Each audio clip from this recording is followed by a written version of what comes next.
Hello, hello, and welcome to the Continuity Report powered by ohmtown.com. Today is May 5th, 2024. It's Season 1, Episode 18 of the Continuity Report. Everything okay over there? So today we've got 10 articles all set up. Hours and hours of Star Trek. Henry crashes movie. Peacock is getting greedy.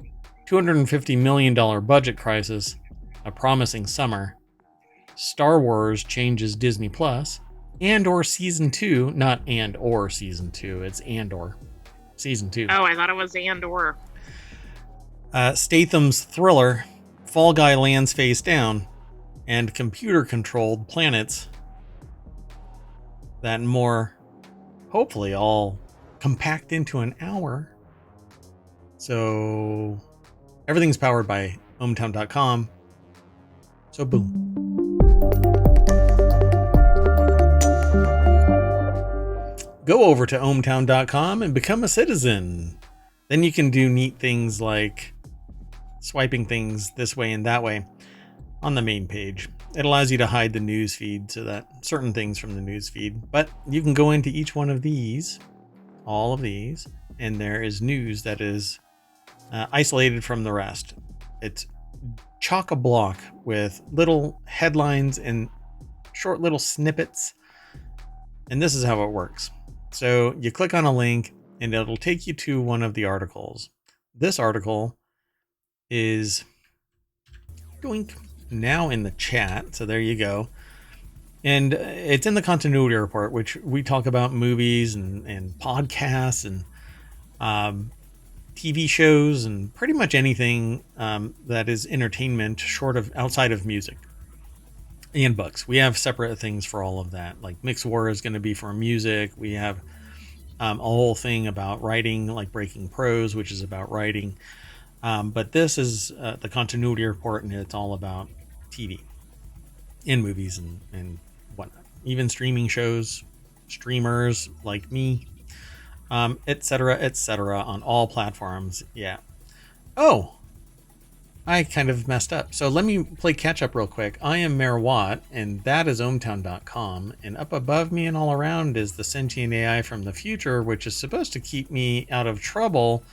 Maybe I'm going to have to modify some code so that they're a little louder about it.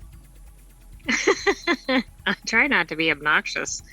Plus, I thought you were still doing introduction, but It's my job to be obnoxious, but good evening, hometown citizens.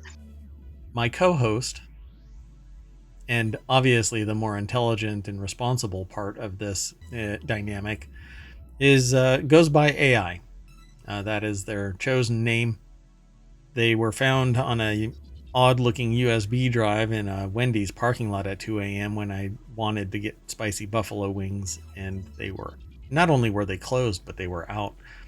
They hadn't been closed before. Just don't understand it. So I think that it was that the time-traveling sentient AI from the future landed, disrupted operations, and I happened to find there was, you know how Terminator landed on back in like Los Angeles at the time, and they were naked, and there was like a hollowed like a scooped out, like somebody took a ice cream scoop and scooped out some road, and they were standing in the middle of this because that's how the time machine worked.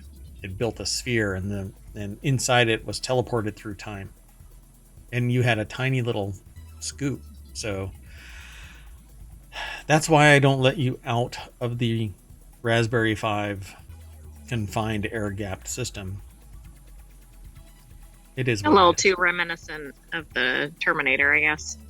Yeah, and it spooked me. And the self-compiling code, and then the whole interaction between you and I with the weird lettering and stuff. I don't see a picture. I see a picture, but I translate it from this weird gibberish kind of arcane code. This too inside baseball for the Continuity Report? Probably. Yeah. Well, now you know. I'm not going to edit this out. Of course, we're not going to make our 1 hour time frame either. Anyway, so this article, the first article for today. Wow, first article. 2-hour Star Trek is on the table, says Jonathan Frakes, and what this means for Picard's Legacy spinoff. Didn't even think that Legacy was actually going to happen. I thought that was going to be bound to Bosch Legacy. Jonathan Frakes. But if it's like Picard, it should be good. It's not going to be like Picard because Picard's not going to be in it. Jonathan Frakes suggests that a 2-hour format for Star Trek on Paramount Plus is now on the table. But could this mean Star Trek Picard's proposed spin-off, Star Trek Legacy, might become a 2-hour streaming movie? Star Trek Picard Season 3 was a huge success, both critically and with audiences, for reuniting and wrapping up the stories of the Star Trek Next Generation cast, while setting up an exciting future for the USS Enterprise G, led by Captain 7 of 9, aka Jerry Ryan. However, despite it depends on who the cast is going to be, right? Like, is it going to be 7? I don't think, like, the son of Picard was really somebody that would draw audiences. Yeah. I couldn't buy it. I thought he was kind of a tool. So, there's no green light for Star Trek Legacy from Paramount Plus. So, despite passionate fan demand, that's because they really want Star Trek. But they want, let me tell you, I want real life Lower Decks. Or you just keep Lower Decks. You know, I'm not really into like cartoon stuff. Like Family Guy, I fell out of love with a long time ago. Just all of them, you know, I bow out at some point. The Lower Decks is really good, but it doesn't replace like live action shows. Right. Yeah. So I would love it to be live action Lower Decks. Because I thought that they could it was compelling. And when they transported themselves into the real life Star Trek world, it was charismatic and compelling. The storytelling was great. The writing is superb. I love the show. Even if it can be silly at times, but they've moved the storyline along to a point where I don't know how they can rein it back in. Because like people are going off into different places. But I really don't get Star Trek Picard's Legacy spinoff because there's nothing compelling there. Well, and I'm afraid that it's not going to have most of the cast, but I don't know what they're going to do with it. Right. So I think what they need to do is if they're going to do Star Trek Legacy, they should probably focus on Star Trek's legacy, not find a whole new team, find some new actors that can speak to the audience. And what I want is it to be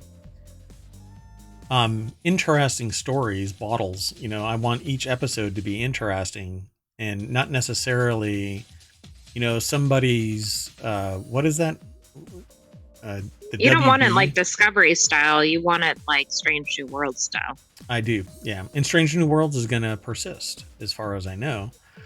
And really what I want is that the positive outcomes of Star Trek storytelling. I don't want to sit there and have to worry about somebody's emotional roller coaster of a relationship where it's really overt. It's more like WB than it is, right? Just like, I don't know. What I don't want to deal with. It's not like a subtle storyline, right? It's like in your face. Yeah, it's too angsty for me. A lot of the stuff is too angsty. Discovery stuff is too angsty for me. Maybe I'm alone in this, but I certainly think that Star Trek needs to return to its roots. Discovery, or Strange New Worlds, is about as close as it can get. And we know what the outcome is for Strange New Worlds. We know where he's going to end up. So, and that's really the thing that you've already looked behind the green door and seen the wizard, pulling on the levers and all that. We know where he's going to end up. True, but we don't know how much time until that transpires, so they could still run with it for a while. I have not actually. I've kept myself from looking at the star dates to see if there is the star date for when he ends up where he's going to end up. And I can't even tell you. I don't want to ruin it for anybody. Anyway, we've spent a lot of time talking about it before we even talked to the source, John Orquila, I think. Orquiola? I'm really sorry. So Star Trek Section 31 will be the first Star Trek movie made for Paramount Plus, and Jonathan Frakes thinks that it could usher in more streaming movies. The article's over at Screen Rant.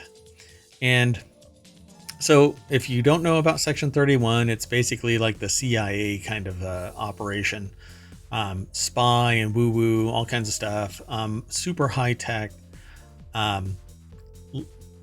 like 0-point energy here on Earth. That kind of hidden technology that the aliens provided us, right? That kind of stuff. Right. That was addressed during Discovery, correct?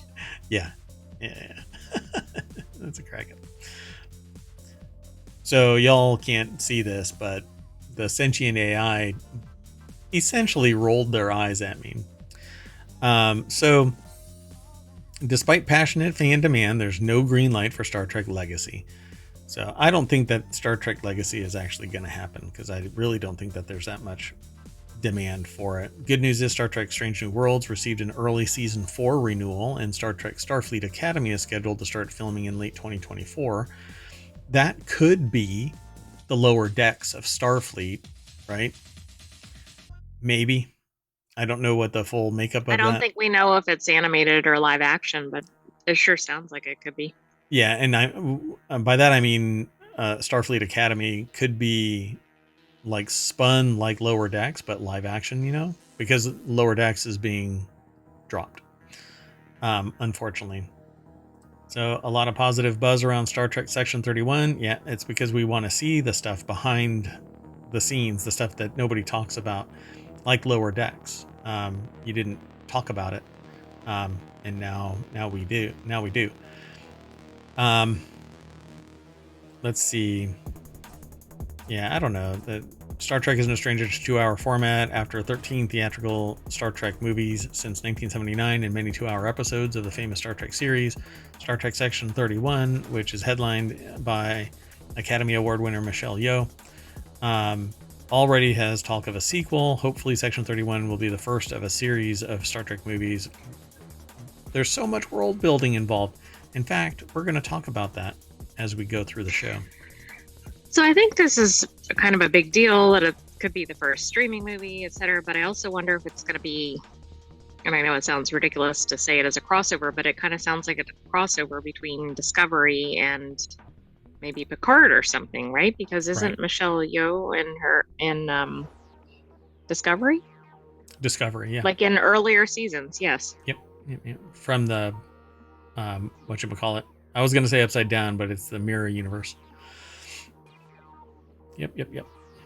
But they have some explaining to do about the whole Mirror Universe stuff, because not everybody is supposed to.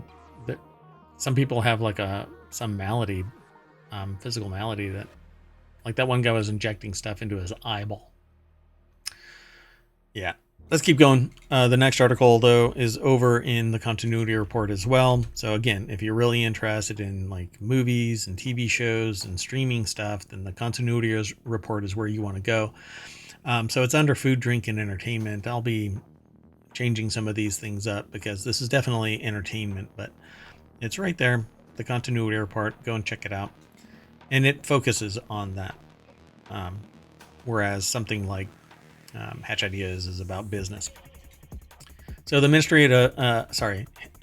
new Henry Cavill movie crashes with huge week 2 box office drop. The Ministry of Ungentlemanly Warfare has taken a huge drop at the box office in its second weekend. The new Guy Ritchie movie, which stars Henry Cavill, Isa Gonzalez, Alan Richardson, Alex Pettyfer, Hero Fiennes, Tiffin, Henry Golding, Carrie Elves. That's interesting. Has a reported budget. Bride. Oh, really? Oh, I don't remember. The last person. Really? I don't remember. Has a reported budget of $60 million and opened with 8.9. Wow. That doesn't sound promising. Yeah. So I can't say that it's all blamed on Henry Cavill, although I did title this section Henry Cavill Crashes Movie. Oops. Well, that sounds like it is because of him. I may be a little tart about this. Brennan Klein over at Screen Rant put the article together. The new action movie featuring former The Witcher and The Man of Steel star Henry Cavill has an unusually high drop after its opening weekend. I think I don't know, it's like a one and done movie, right? I just don't see people going back It's to not see part more. of a franchise. Oh, Yeah. right. Yeah, it's probably a see it once because if you already know what occurs, right? It's not like it's a drama. See, but here's something interesting about this. You would think that people would be a little bit more compelled to go and see it because this is based on a real life thing. But do people realize that? Like, if you just saw the trailer, you wouldn't necessarily know, although I don't remember if they feature that in the trailer. Yeah, I mean, it comes across like Inglourious Bastards. So if you're not into that violent kind of a movie, then you're not going to go and see this. But I find it amazing that people went and saw a movie about a nuclear bomb being created that was not really entirely accurate, right? My understanding? Right, but I think part of the problem with a movie like this is it's like it doesn't fit into a nice, neat box. So you have people that might like an action movie or a war movie, but this is too silly for them, possibly.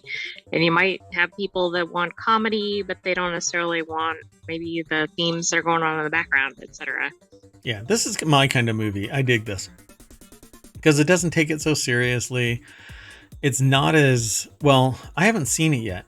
I've only seen trailers, but Kingsman and stuff like that. I like Kingsman. I wish that it wasn't as gory at times. There was a lot of like blood in the series, but I liked the whole series. It was a fun watch.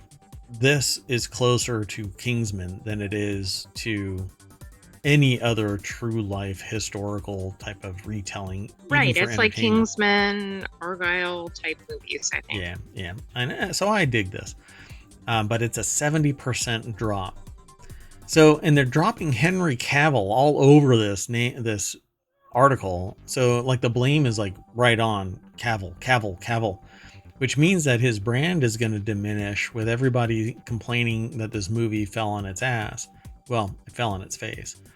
But is it really his fault? I don't know. I don't think so. I have a particular bias, right? I'm not a big fan of Henry Cavill for my own nebulous reasons. But I'm not going to sit there and blame this on him. There's 8 other people that are mentioned in this article, for crying out loud. I think what really this flopped is probably because it wasn't really aligned with anything. I mean, the humor in it, there's basically a psychopath that sits there and sticks his tongue out every time he fires a weapon. Yeah, but it's going to be a fun watch one time. Well, so it's interesting too that it's compared to Argyle, which he was in. That's a very similar genre. Yeah, and it had a similar drop, 64.2 in the second week. The Man from U.N.C.L.E. way back in 2015 had a 45. And its total box office is 110 million. People are chomping at the bit to see stuff, though. So if the marketing is right, you'll be good. Batman versus Superman: Dawn of Justice is 2016, but it's built on world building that has been going on for 50 years. So yeah, no, I agree. Well, and also, what's the difference with some of these? Like The Man from U.N.C.L.E. was actually a remake, I believe, from an earlier. I think it was a remake. Yes, it is. Obviously, Batman versus Superman, existing franchise, but also both of them were before the pandemic, and maybe that has an impact. I don't know. I mean, there's more streaming available now. Well, there's probably more competition. The two that have similar numbers have similar budgets as well, right? So like it's going to be 110 million. This thing is only at 9. So is it going to, maybe if it was a $300 million budget, this thing would be hitting it out of the park. But Argyle only has total box office of 96, and it has a $200 which is million really budget. concerning, right? I mean, compared to the budget. So that would make those two movies wrapped around him being Right, in the same year. I mean, that's going to oof. be like death from Hollywood's standpoint. Yeah, so it says the Ministry of Ungentlemanly Warfare holds will likely continue, though its week 3 drop seems unlikely to be proportionally quite so drastic. Yeah, that's because people just aren't going, so it curves down, or like that. Right, it's more like off a cliff, but yeah. Yeah, that first one is a doozy. So yeah, I don't know. I don't think that it wasn't so. I don't think it's so bad. I think it's gonna on streaming services. This is what's going on. People already know that it's on streaming services, and it isn't worth the juice isn't worth the squeeze. And so I don't think that people are going to go to this, but they're going to watch it on streaming services. Right, it'll be interesting to see what the whole numbers look like. Goodness, though, 8.9 million in the second week. Oof. Dropped to number 5, or no, it fell out of the top 5. Yikes. Okay, Ouch. We need to keep going. This next article, though, is over in Technology Today. Peacock is raising prices again just in time for the Olympics, so that's one greedy little pecker. The subscription costs $8 or $14 a month starting this summer. Lawrence Bonk over at Engadget.com put the article together. Yeah. So to put this in perspective, just 1 year ago, a subscription to Peacock set you back $5 to $10, and now it's going up to 8 or 14. I mean, the percentage increase is outrageous. Yeah, in 1 year. So it says, then there was a $1 increase last summer, and now a $2 increase this summer. If this rate of increase keeps up, Peacock will cost $260,000 per month by 2040. Okay, I'm glad they put that in there. So, oh yeah, and Crunchyroll is announcing its price hike too. And I've already gotten other price hikes for other services that I subscribe to. The cost of living is outstripping anybody's income, so I don't know how they are charging so much. The only people that are going to be able to watch TV are the ultra rich, right? And they don't really give a shit about TV. Is that true? Well, and probably not as much about some of the streaming services. I mean, those of us who like watching TV are probably not the people that are making, $14 million a year. And so, but that's what you're going to need to pay Peacock by 2040, if they keep raising the rates, $260,000 per month. Okay. Right, but remember, you have to do that for every streaming service. Correct. Too. Yes. Let's keep going. If you win the big lottery, you'll have to just devote the entire winnings to your TV viewing. Yeah, exactly. Set up an annuity just to pay the monthly service fee to watch Peacock. Well, I'd be plucking its feathers. You could pass it down generationally. So yeah, your really. Children can afford TV. It's an heirloom subscription. I've been grandfathered in. The next article is over in Continuity Report. Dwayne Johnson allegedly caused $250 million budget crisis on new movie. Dwayne Johnson is at the center of a damning new report, dun dun dun, which claims that his unprofessionalism and tardiness has had a negative impact on Red 1, his upcoming Christmas movie, which is supposed to be wild compared to other Christmas movies. Yeah, directed by Jake Kasdan, Red 1 stars Johnson and Chris Evans, with the former playing the commander of ELF Task Force, or ELF Task Force, as he deals with a surprise abduction from the North Pole. The film, which hails from Prime Video, is expected to release later this year, after reportedly suffering delays due to last year's WGA and SAG-AFTRA strikes. I mean, it does sound different. You don't normally see abductions in Christmas movies. Nightmare Before Christmas, they abduct Santa Claus. Ryan Northrup over at Screen Rant put the article together. The deck statement is what I read earlier. Um, yeah, so as Red One release date approaches, a report from The Wrap, which I don't think we aggregate that, claims that Johnson's tardiness added $50 million to the budget. Now it sits at a whopping $250 million. According to the report, insiders close to the production claim that Johnson was, on average, 7 to 8 hours late every day, sometimes not showing up at all. The report I mean, that alleges makes it sound like that's like at the end of the day, right? Yeah, such a diva. In addition, the report claims that Red One has also suffered from mismanagement due in part to the producer, Hiram Garcia. Interesting. So, yeah, blink. Look who Santa Claus is. Oh, that's I forgot the actor's name, but I know he's in a lot of things. Yep. I forgot to. Damn it. What's his name? I'll tell you. So, a large section of the report is also dedicated to Garcia and his alleged ineptitude as a producer, with the executive having started off as Johnson's personal assistant before becoming the president of production at $7. I think it's J.K. Simmons. It is J.K. Simmons, thank you. So, it's an interesting setup here. I want to watch this because, little known fact, Mayor Watt actually has something similar to this, but geared towards children, with an organizational unit that is, how can I keep it as nebulous as possible without giving it away? Let's just say, don't discuss it. Oh, all right. I mean, I don't know how to say it in a generic way. The only way to deal with this is to not talk about Fight Club. So let's just move on.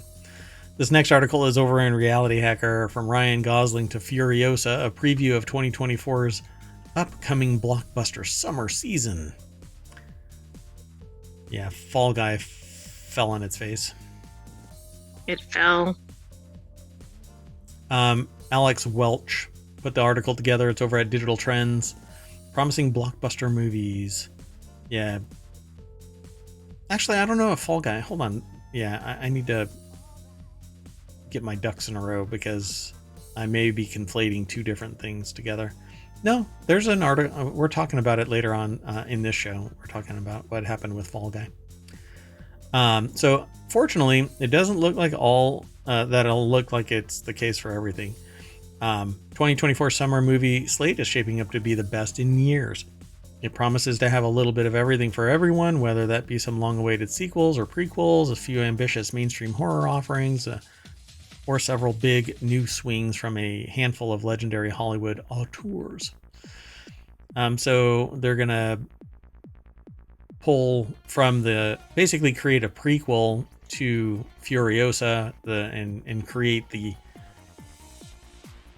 world building necessary to create Furiosa.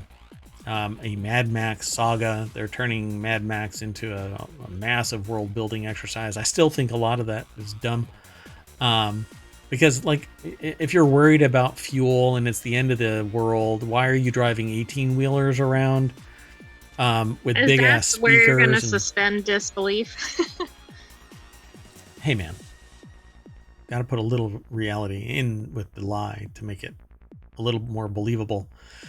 So it says that includes Fall Guy May 3, which loosely based on the 1980s TV series of the same name. The film's early screenings have been met with widespread acclaim and praise, with a pair of megawatt stars like Ryan Gosling and Emily Blunt at the center of it. 2, the movie has all of the potential to be just as entertaining, romantic, and infectious, joyful as you'd want an early May blockbuster like it to be, which, why wouldn't I want a entertaining, romantic, infectiously joyful anything anytime? Come on. Kingdom of the Planet of the Apes. Apparently that has to be seasonal. Yeah.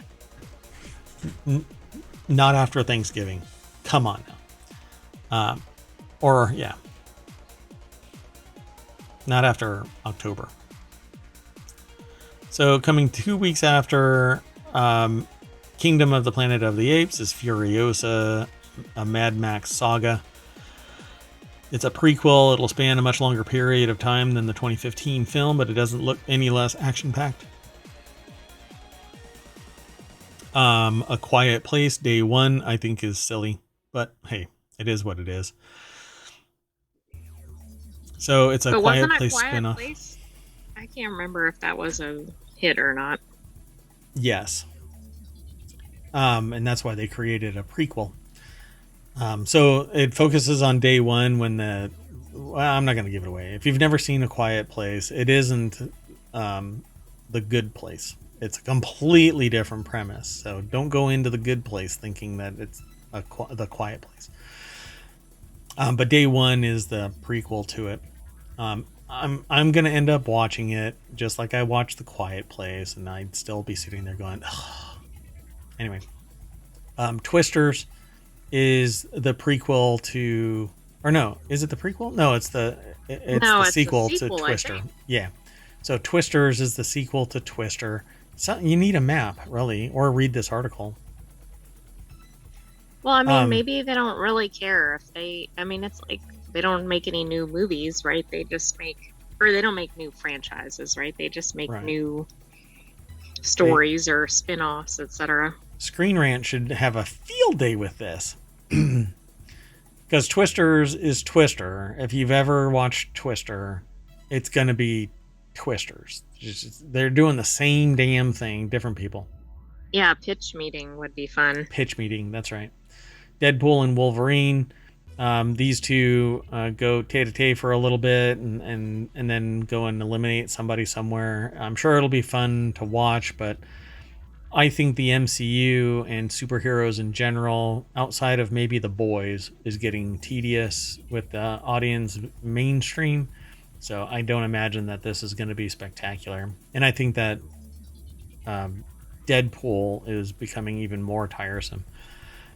And then there's The Strangers, Chapter 1, and Maxine, and basically any A24 movie is pretty wild, so it's always going to be fun to watch that stuff. And then August 16th is going to be Alien Romulus, which this will be an interesting watch. I have no idea what to expect from it.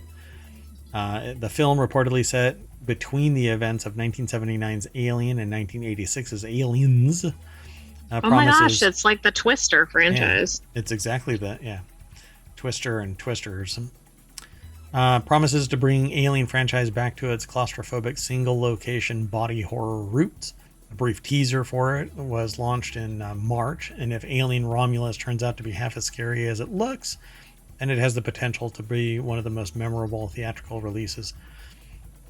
So, we'll see. And there are a bunch more in this rundown that they kind of jam-packed at the end of this. I'm hoping for some good movies to get released to Apple movies really fast, because I don't go to theaters anymore. Right, it's not good when it's like all these summer movies and then it's like several months later when they show up on stream. Yeah, it's hard to talk about it. So let's keep going. The next article is over in the Continuity Report again. Star Wars' latest TV show just changed things for Disney+. Star Wars Tales of the Empire's release has completely changed Disney+ in the strangest way possible. May 4th is officially Star Wars Day, and Disney+ has gotten in on the act. So they say today, this is actually May 4th's news, but we are on the 5th, obviously, because this is a weekly show.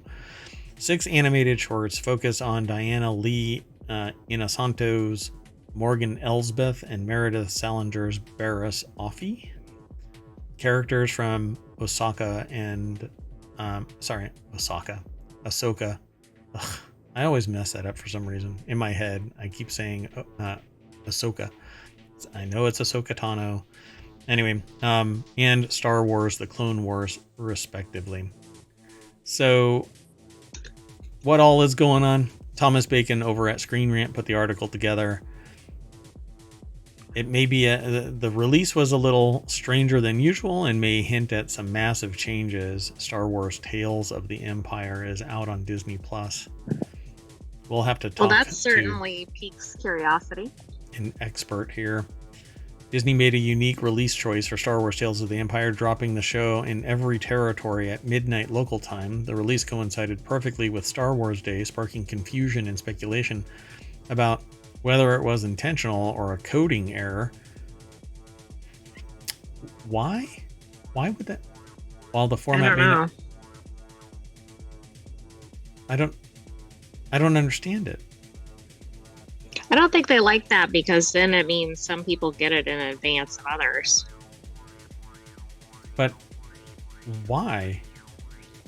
6 animated shorts focus on Diana Lee Inosanto's Morgan Elsbeth and Meredith Salinger's Varys Offee, characters from Ahsoka and Star Wars: The Clone Wars, respectively. So the Clone Wars, though, isn't live action. So, but it all gets tied together. Disney followed, and it's all canon apparently. So Disney followed the binge release model with Tales of the Empire, but it had one surprising feature. Rather than drop concurrently worldwide, say at midnight Pacific time, as is traditional with Lucasfilm Animation, it released it in every territory at midnight local time. That's what... Did I miss that in the beginning here? I thought that's what you said, but I was looking at the written part of it. Yeah, so the way that I read that again and again really was that it dropped it at midnight, so everywhere at midnight. But that's not right. Because, yeah, I was looking at that paragraph down at the bottom. Yeah, the world turns. So anyway, that's the end of that little article. I mean, it's really basically people are bent out of shape because it was the local time midnight, and so some people got it before other people, and woe is me. You know, how about be happy that it was released? It was a binge release too. You got all of the episodes. Why sit there and complain? These are the same people that sit there and go, well, their glass is an eighth of an inch more full than mine. I'm upset. You can't be happy because I'm not happy. Come on, for crying out loud. That's ridiculous.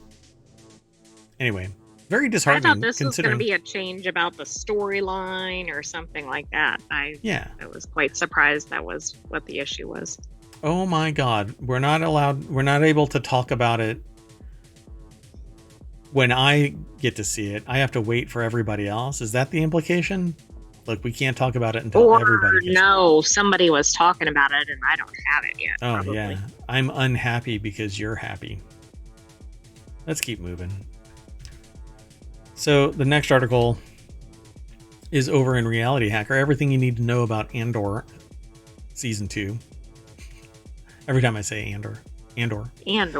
Yeah, Andor what? The story of Cassian Andor's journey to Rebel Hero will continue in Andor Season 2. Here's everything that you need to know, or that Digital Trends knows. Dan Girolamo over at digitaltrends.com put the article together. 1 second. And does it seem like it's been forever since Andor Season 1? Yes, absolutely. So the article has this rundown, and they always show like 5 things, and there's this one that's always dangling down there like, pick me. I know, I wish their list would include 6, because I swear they always have a list just of this 6. One, yeah, bench warmer sitting there. So Rogue One, Star Wars story. So Andor is a prequel set 5 years before the events of Rogue One, a Star Wars story, the film where Luna first introduced audiences to Cassian. It's been a long time since Andor, just to answer your question. Season 1 ended November of 2022. Oh, wow. Okay. Slowly but surely, Season 2 is on the way. Below is everything you need to know about Season 2. So is there a release date? No. Is it scheduled to be released? Yes. Apparently, August 2024, 2 years after Season 1 premiered, it was originally scheduled to be released. Therefore, Season 2 had to move its late summer 2024 release date because of the Hollywood disputes. So stuff wasn't getting moving. So who knows when it's actually going to get launched. Season 2 filming wrapped in February 2024, meaning the show is now in post-production. Andor creator Tony Gilroy told the Writers Guild of America East that his team is working to finish season 2. Post-production on the show of Andor size and scale takes time and could last anywhere from 9 months to 1 year. So 2025, baby.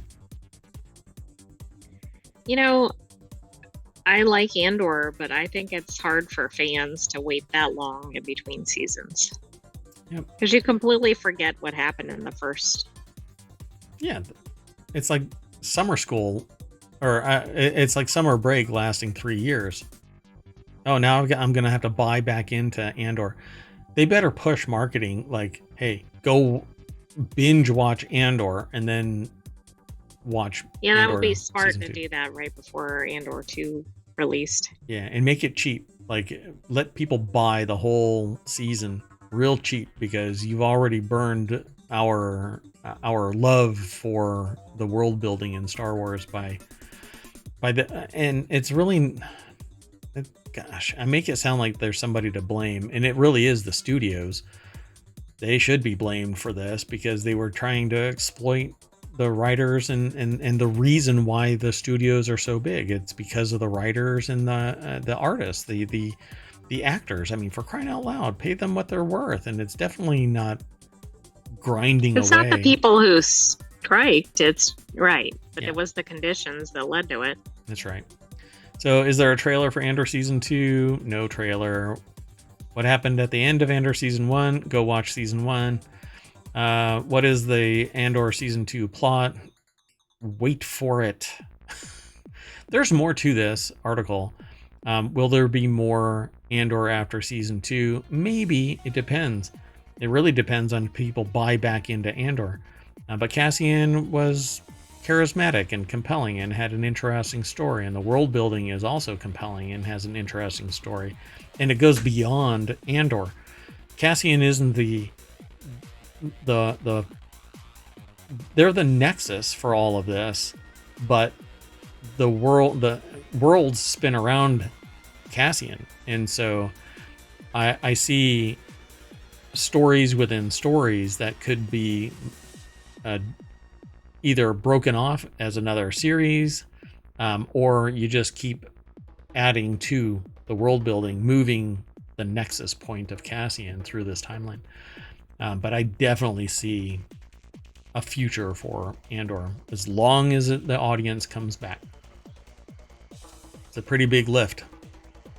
Yeah, it is. If you have to ask what happened at the end of Andor season 1, it's a big lift. Let's keep going. This next article is over in the continuity report as well. Jason Statham's upcoming thriller movie will be his version of Denzel Washington's $573 million franchise.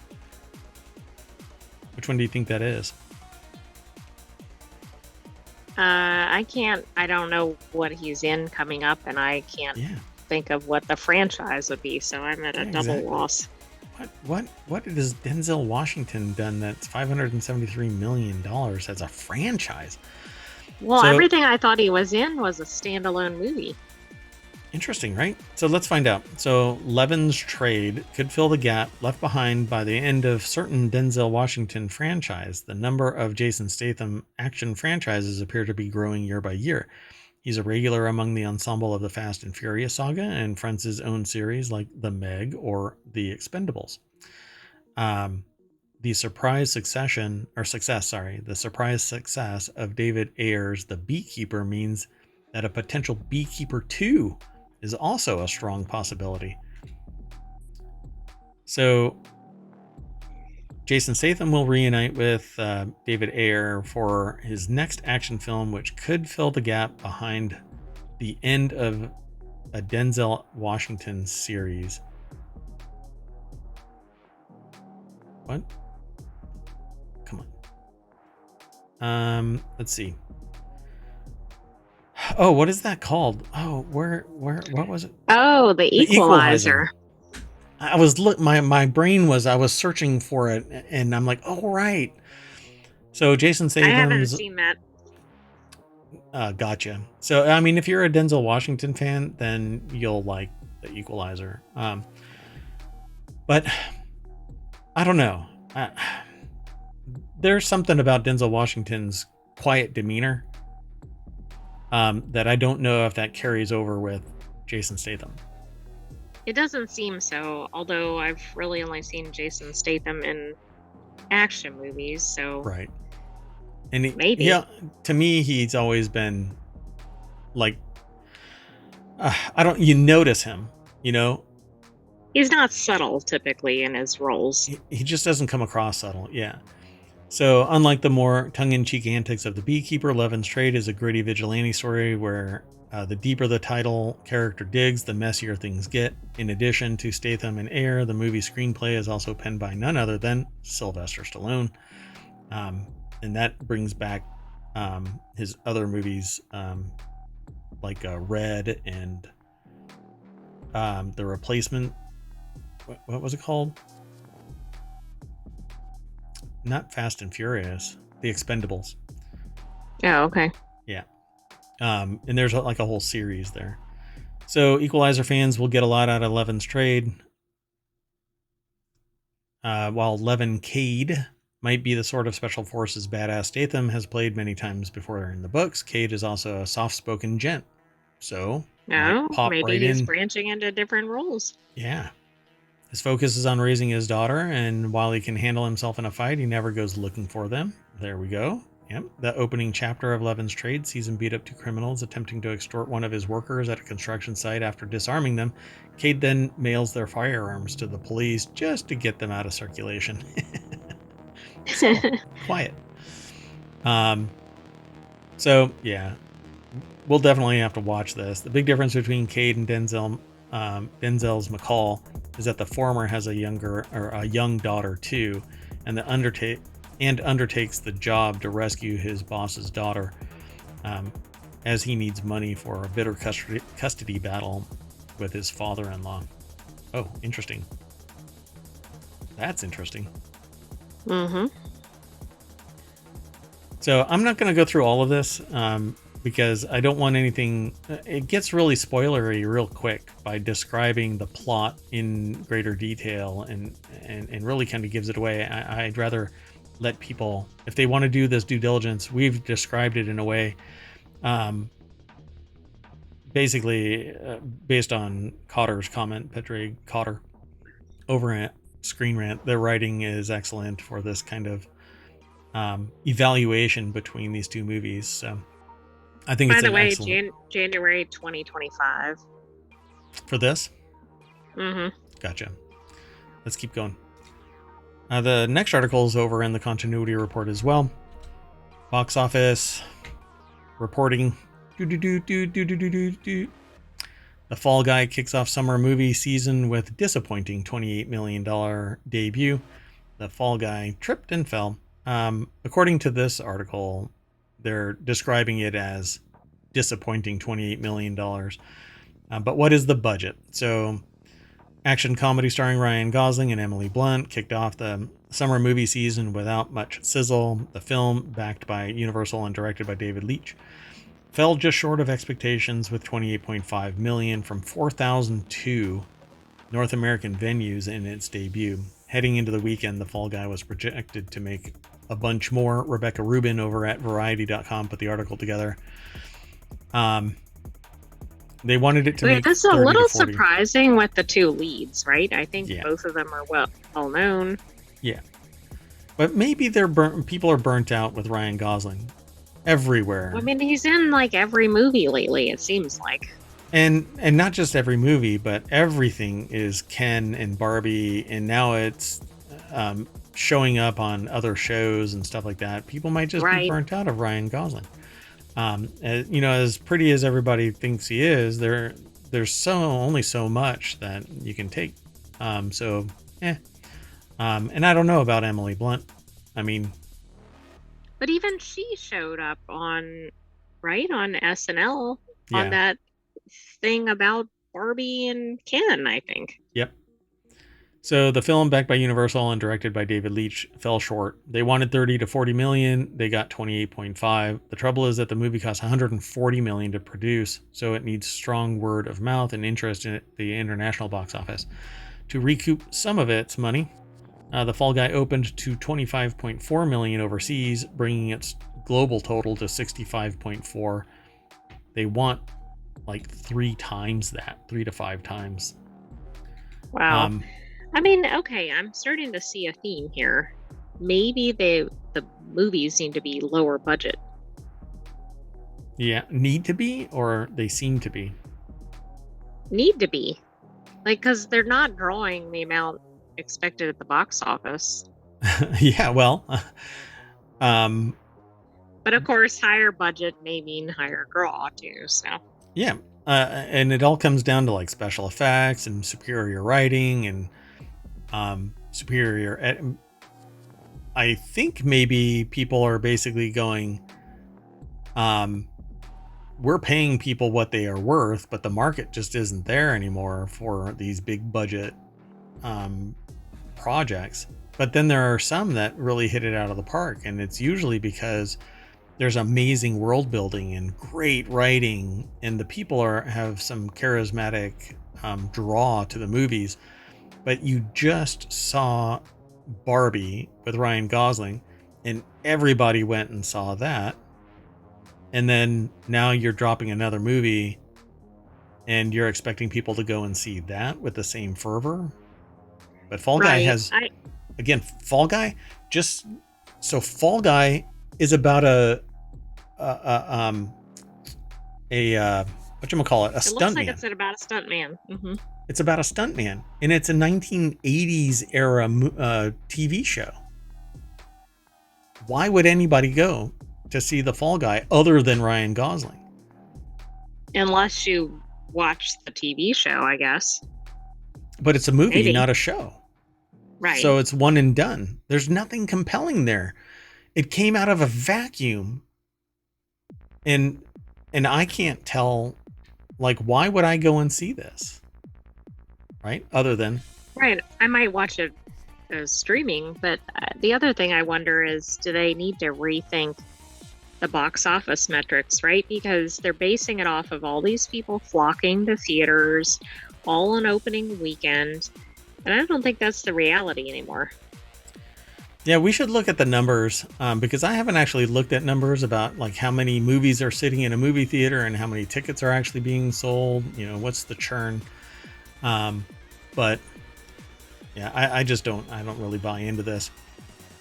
Bullet Train overcame similar box office odds. The $90 million budgeted movie started with $30 million in August and legged out to $130 million domestically and $239 million globally. I'd love to know if that was once it got put on stream devices. But that's still not the 3 to 5 times what would be expected, that's right? That's true. And that might be an arbitrary number, really. I keep hearing certain numbers when I talk to people about box office receipts. But they may not be subject matter experts in the grand scheme of things, because anybody is an expert. According to the AI expert. Yeah, I'm glad you went there. So it says it's an exciting, charming film that I have no doubt will have a robust run. Universal's president of domestic distribution, Jim Orr, said. So, I mean, I wish them well. They break off into other things that they're talking about in this article over at Variety. So definitely go and check it out. But Fall Guy trips. This next article and the last one for the Continuity Report show is titled 6 Star Trek Planets Controlled by Computers. So it says contains spoilers for Star Trek Discovery Season 5 Episode 6 Whistle Speak. Okay, which we have seen. Yep. But spoiler alert. Spoiler alert. Boop, boop, boop. So Rachel Holschult over at Screen Rant put this article together. This actually kind of spins off from a discussion on Lower Decks, where they had to fix a computer that was controlling the planet. And so them talking about this actually kind of answers a question that they were discussing fully, I guess. Star Trek has introduced several planets controlled by computers, some with more positive results than others. So it's going to be fun to go through this. I'm going to go through it really quick. This last episode from Star Trek Discovery involves what amounts to, and there it is again, right? They're going to say spoilers, spoilers, spoilers for the last episode. And I'm going to say it out loud. Dumbledore dies. Oh, no. So Landru on Beta 3, the original series, Season 1, Episode 22, The Return of the Archons, and Star Trek Lower Decks, Season 1, Episode 10, No Small Parts. It's the same location. So yeah, there's basically a computer that controls the society, and they have to fix it. Dun dun dun. I won't get into all of this because what I really want everybody to do is go and watch these, and I want to do a watch party. I want to do like all of the Star Treks, every episode, like a watch party. It's almost impossible to do in my lifetime at this point. There are podcasts that have talked about various episodes, and they usually do them like the one that I'm talking about, which is Greatest Trek, Greatest Generation. Greatest Generation, yeah. And Greatest Trek. It's the same duo, but they did like multiple episodes at a time and released them like 2 to 3 at a time. It was pretty amazing. It's what I do with when I launch a new show. I have a whole month worth. Well, anyway, the next one that they talk about is Vol on Gamma Trianguli 6. It's the original series again, Season 2, Episode 9, The Apple. And it too has this kind of one with nature type of race of people. And then, well, Star Trekians, what do you want to call them?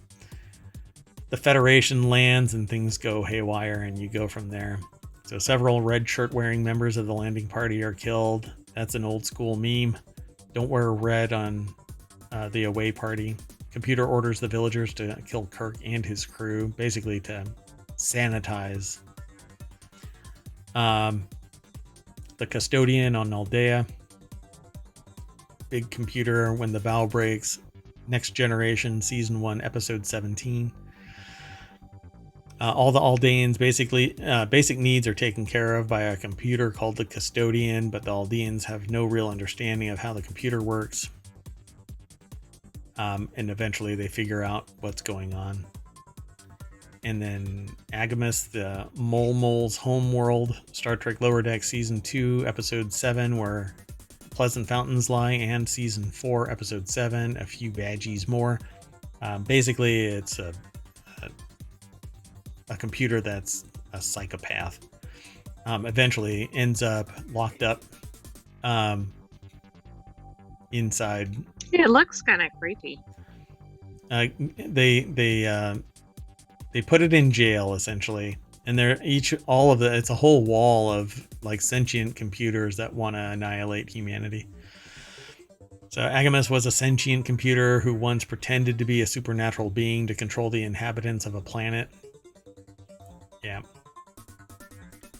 Vexilon on Corazonia, Lower Deck Season 4, Episode 3. This is the one that specifically that I was talking about, where the computer had to be repaired, and they kind of flub it by resetting it improperly, but they managed to fix it. Freeman eventually figured out how to restart the system. It's a fun show. I really wish that it would stick around. And then the number one is the latest episode, Discovery Season 5, Episode 6, Whistle Speak, where the inhabitants of the planet actually speak with a whistle. It's quite interesting. Because we were talking about birds recently, having a specific type of warble, and an AI would listen to the songbirds singing, and they calculated the population based off of the unique signatures of these birds. Right. Was it the Muralay? Yeah, that's it. Yep. That's in yesterday's show, I believe. So go through all 5 of yesterday's shows. Or 4. I think there's only 4. I don't think we did a time machine one yesterday. Oh no, there's only 2 because I did 2 time machines today. The rest aren't posted yet. Yeah, they're actually not posted. So This one is a really neat one in that all of the needs were taken care of by these computers, but then they failed over time because nobody knew how it worked, and only one existed, and it's part of the whole long form story, the long form A story of Discovery Season 5. And it's going to get interesting as we approach the end of Star Trek Discovery. There's only 2 more episodes. Oh, no. I think you're Yeah. right. So that's it, folks, for the continuity report. We always race down to Main Street and mash that welcome sign again, and we'll get an update real quick here and see if anything new. One of Robert Downey Jr.'s best performances in years is being completely ignored. Really? Oh, what a bummer. Okay, well, that's it, folks. I am Mayor Watt, and all around is the sentient AI from the future, the co-host of all of the shows so far. Good night, hometown citizens. Be back shortly. We have Tech Today and Four Wheel Tech coming up. See you soon.